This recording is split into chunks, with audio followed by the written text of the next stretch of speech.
She's amazing. She's just she's so intelligent about it too. Like, she really, that's what's been really fun. It was not what I expected, doing a big superhero movie, but Michelle and Tom, they both really work around through, really dig down onto their characters. It's not just sort of like nothing's boilerplate. And I think in our first rehearsal, Michelle, we were talking about a scene that was like a complicated scene where we sort of trap Eddie in the room and we get the symbiote out of him.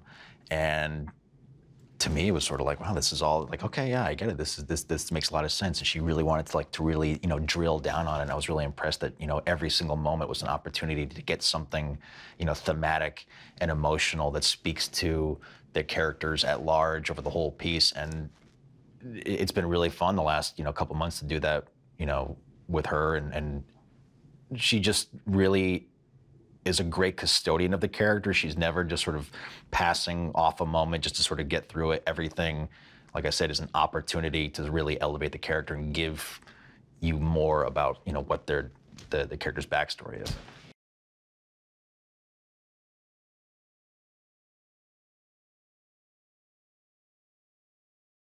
He's so kind of impressed by Eddie. I think he thinks he's kind of cool. And then we have this scene in the restaurant where, kind of all hell breaks loose. And I think he wants to help Eddie because he genuinely likes Eddie, but he also wants to help Anne, the woman that he loves, who still, because of their history, kind of, still cares about Eddie.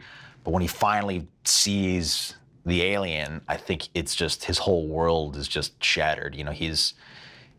He's a doctor, but he's not a mad scientist by any means.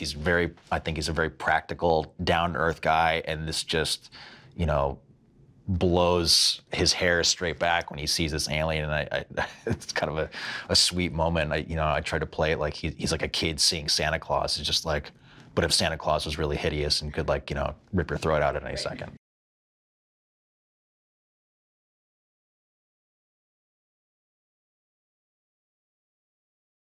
It's been amazing, man. He's like super dedicated to this, and I can't even begin to fathom what it's like to try to put this character together, because he's doing something. It's not only emotional.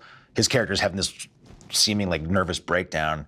He's being, for lack of a better term, possessed by this alien who's also moving his body in different ways, and it almost seems like he's on marionette strings, some of the stuff that he does with his body, and that we were all wearing the earwigs so we could hear the Venom voice that he's hearing.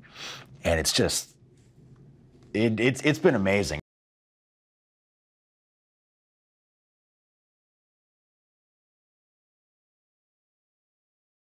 I love Ruben because Ruben is just one of the most chilled out directors and people that you're ever gonna meet. Nothing ruffles that guy. So, I mean, there's a lot going on in this. I mean, he's been prepping this movie forever. It's been a long shoot. I mean, I think it's gonna be the better part of a year for him when it's all said and done. And he's just got such an even hand. He knows what he wants, but he also is really open to collaboration, which is, I've been very fortunate that, I've gotten to do a lot of improvisational stuff, and I love keeping things loose.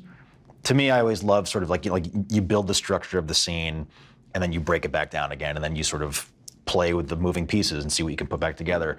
And Ruben's been really open to playing with these scenes. And it's been this nice sort of trickle down because, Tom loves to play and Michelle loves to experiment. So from the top down, it's just been this wonderful process of just, playing with all these really great toys.